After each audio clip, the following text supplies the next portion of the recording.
ನಿಮಗೂ ಪೋಸ್ಟ್ ಆಫೀಸಲ್ಲಿ ಅಕೌಂಟ್ ಇದೆಯಾ? ಹಾಗಾದರೆ IPB Indian post payments mobile banking ಆ್ಯಪ್ನ ಡೌನ್ಲೋಡ್ ಮಾಡಿ. ಈಗ ಲಾಗಿನ್ ಆಗ್ತಾ ಇದ್ದೀರಾ. ಲಾಗಿನ್ ಕಸ್ಟಮರ್ ID ನಿಮಗೆ ಗೊತ್ತಿಲ್ವಾ?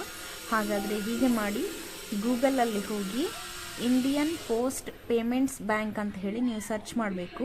ಇಲ್ಲಿ ಟೈಪ್ ಮಾಡಬೇಕಾಗುತ್ತೆ ಇಂಡಿಯನ್ ಪೋಸ್ಟ್ ಪೇಮೆಂಟ್ಸ್ ಬ್ಯಾಂಕ್ ಅಂತ ಹೇಳಿಬಿಟ್ಟು. ಈ ಪೋಸ್ಟ್ ಪೇಮೆಂಟ್ಸ್ ಬ್ಯಾಂಕಲ್ಲಿ ನೀವು ಸರ್ಚ್ ಮಾಡಿ ಫಸ್ಟ್ ಪೇಜ್ನ ಕ್ಲಿಕ್ ಮಾಡಿ. ಆ ಫಸ್ಟ್ ಪೇಜ್ ಓಪನ್ ಆದಾಗ ನಿಮ್ಗೆ ಇಲ್ಲಿ ಒಂದು ನಂಬರ್ ಕಾಣುತ್ತೆ.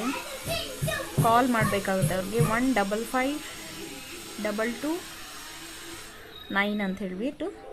ಆ ನಂಬರ್ಗೆ ನೀವು ಕಾಲ್ ಮಾಡಿದಾಗ ನಿಮಗೆ ಅವರು ನಿಮ್ಮ ಕಸ್ಟಮರ್ ID-ನ ತಿಳಿಸ್ಕೊಡ್ತಾರೆ. 155299 ಈ ನಂಬರ್ಗೆ ನೀವು ಕಾಲ್ ಮಾಡಬೇಕಾಗತ್ತೆ. ಈ ನಂಬರ್ ಕಾಲ್ ಮಾಡಿದ್ರೆ ಅವ್ರು ನಿಮಗೆ ನಂಬರ್ ತಿಳಿಸ್ಕೊಡ್ತಾರೆ.